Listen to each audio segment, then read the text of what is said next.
ये है दयालु सेठ, जो कि बहुत ज्यादा अमीर है। ये लोगों को पैसे उधार देता है तथा उनका बहुत ज्यादा ब्याज लेता है। आप सुबह सुबह की उधारी वालों से उधार मांगने क्यों जाते हो? सुबह सुबह जाऊंगा तो लोगों को सारा दिन याद रहेगा कि दयालु सेठ के पैसे देने हैं, वो भी ब्याज से पहले और पैसे बाद में। नाम ही दयालु है, बस काम तो एक भी ऐसा नहीं है। क्यों कपर, आजकल तू मुझे देखकर बुलाता भी नहीं, ना ही आजकल घर पर आया। क्या हुआ, फसल अच्छी होने लगी क्या? मुझसे उधार में पैसे नहीं चाहिए क्या? नहीं, मुझे आपसे एक भी रुपया उधार में नहीं चाहिए, क्योंकि मेरा बड़ा बेटा शहर में कार्य करता है। वो मुझे शहर से पैसे भेज देता है। तभी सोचूं कि कपर आजकल मेरी हाजिरी नहीं भरता। मालिक कुरमा आ रहा है, आपने इसे 1000 रुपए दिए थे, दिया हुआ समय आने वाला है। हाँ, मुझे अच्छी तरह से याद है, मुझे याद कराने की कोई जरूरत नहीं है। हे कुरमा, गाड़ी रोक रोक, मेरे पैसे कब दे रहा है कुरमा? दिया हुआ समय आने वाला है। अयो राम, आपके पैसे इस बार नहीं दे पाऊंगा मालिक, इस बार की फसल अच्छी नहीं हुई है। मुझे क्या है, अगली फसल पर दे देना, मैंने कम मना किया है, परंतु याद है ना? पहले ब्याज फिर नगद। अयो रामा, आपके उसूलों से भी कोई गांव वाला वंचित है क्या? अगली फसल तक का समय और देने का ब्याज की कीमत 20% और बढ़कर लगेगी आज से। परंतु मालिक, ये ब्याज तो बहुत ज्यादा हो जाएगा, ये तो बहुत ज्यादा है, बहुत ज्यादा ब्याज हो जाएगा। देखो कुरमा, अगर इस बार मेरे पैसे ब्याज सहित नहीं दिए तो ये बैलगाड़ी तुम यहीं दे जाना, ये मेरे हो जाएंगे। मालिक, कुरमा की आर्थिक हालत अच्छी नहीं है, मैं कैसे दे पाएगा इतने ब्याज के पैसे? मुझे क्या, कहीं से भी ला कर दे। अजी सुनते हो, हमारा छोटा बेटा बहुत बीमार है, कल शाम से उसे तेज बुखार है, लगता है जल्दी से शहर ले जाना होगा। हाँ भगवान, वरना कोई अनहोनी ना हो जाए। परंतु अभी हमारे पास केवल 100 ही रुपए हैं शहर जाने के लिए। वह इलाज के लिए कम से कम 500 रुपए की आवश्यकता होगी। आप दयालु सेठ के पास जाकर पैसे ले आओ। शहर से बड़े बेटे से पैसे मंगवाएंगे तो कम से कम 5-6 दिन का समय लग जाएगा। सब कुछ सोचकर कपर दयालु सेठ के पास जाता है। सेठ जी, मेरा छोटा बेटा बहुत ज्यादा बीमार है, उसके इलाज के लिए उसे शहर ले जाने की आवश्यकता है, इसलिए 500 रुपए दे दीजिए। क्यों नहीं कपर, मेरा तो काम ही है पैसा देना। यदि मैं पैसे नहीं दूंगा तो मैं सेठ किस काम का रह गया हूँ? परंतु उसके बदले तुम्हें मालूम है ना मुझे क्या चाहिए? ब्याज और ब्याज।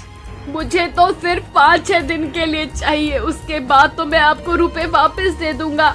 हाँ भाई, चाहे एक दिन के लिए लेकर जाओ या एक हफ्ते के लिए, ब्याज तो लगेगा ही। ठीक है, दे दीजिए। रामा, कपर को 400 रुपए दे दो। परंतु उन्होंने तो 500 रुपए मांगे हैं। हाँ भाई हाँ, 100 रुपए ब्याज के पहले ही काट लिए ना। सुनते हो जी, आज पपलू नहीं आया है, तो आप जाकर सब्जी और दूध ले आइए। आज मुझे जाना पड़ रहा है, पता नहीं पपलू को ऐसा क्या ही काम पड़ गया। 1 किलो टमाटर दे दीजिए। ये लो जी आपके 1 किलो टमाटर। कितना हुआ? 5 रुपए हो गए सेठ जी। औरों से तो 2 रुपए लेता है, यही दाम चल रहा है क्या? आपसे ही तो सीखा है मालिक, सब्जी का भी तो ब्याज लगता है, शहर से लेकर आते हैं, जो भी खर्चा लगता है लाने का, उसका भी तो ब्याज लगता है। 1 लीटर दूध दे दो। ये लो मालिक, आपका 1 किलो दूध, 3 रुपए दे दो अब। ऐसा क्यों? इसके तो केवल 1 रुपया होता है, मुझसे 3 रुपए क्यों? आपसे ही तो सीखा है ना। गाय के चारा का ब्याज भी तो साथ में लगेगा ना। सेठ आकर ये सारी बात अपनी पत्नी को बताता है। आप ऐसा क्यों करते हो जी? हमारे पास भगवान की दया से सब कुछ तो है। हमारे पास क्या कमी है जो आप सारा दिन पैसा पैसा करते हो? अरे भाग्यवान, तुम पागल हो गई हो क्या? यदि हमारे पास पैसे नहीं होंगे तो हमारी कोई इज्जत नहीं करेगा। इज्जत पैसों से नहीं कमाई जा सकती। अगर आप अच्छे कर्म करोगे तो इज्जत अपने आप ही मिल जाएगी। आज आप दूध और सब्जी लाने गए थे, तब आपने देखा नहीं कि आपकी क्या ही इज्जत हुई। इन 2-4 बंदों से मुझे कोई फर्क नहीं पड़ता। अगर उन्होंने कुछ रुपए ज्यादा ले लिए तो क्या हो गया? धीरे धीरे सारा गांव ऐसा हो जाएगा आपके साथ। देखना, सभी लोग ऐसा ही करेंगे। पैसों के बिना कुछ नहीं है, पैसे हैं तो सब कुछ है। मुझे पैसों के सिवा कुछ भी नहीं चाहिए। परंतु पैसों से सब कुछ नहीं खरीदा जा सकता। अपने पति की सारी बात सुनने पर उसकी पत्नी को बहुत दुख होता है। उसे वे सीख सिखाने के लिए कुछ सोचती है।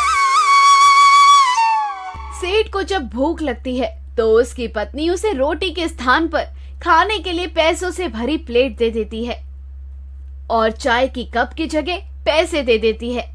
सारा दिन खाली पेट होने के कारण सेठ की हालत बहुत खराब हो जाती है। उसे सीख मिल जाती है कि पैसों से सब कुछ नहीं खरीदा जा सकता।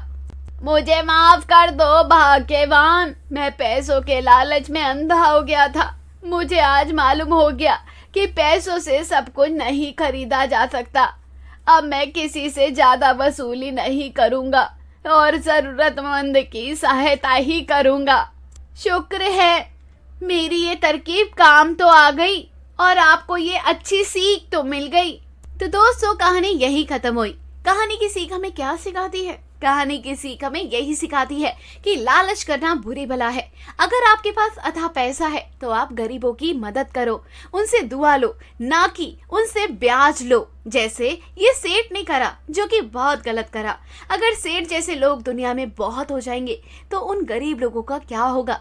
वे मदद के लिए तो भूल ही जाएंगे, क्योंकि ऐसे सेठ तो किसी की मदद नहीं कर पाएंगे। तो सेठ जैसा उदाहरण कभी मत बनो, हमेशा एक अच्छा उदाहरण बनो, हमेशा दूसरों की हेल्प करो। अगर आप अभी से ही दूसरों की मदद करोगे तो कहीं ना कहीं आपको ऊपर वाला जरूर देखेगा और आपकी भी ऊपर वाला जरूर मदद करेगा।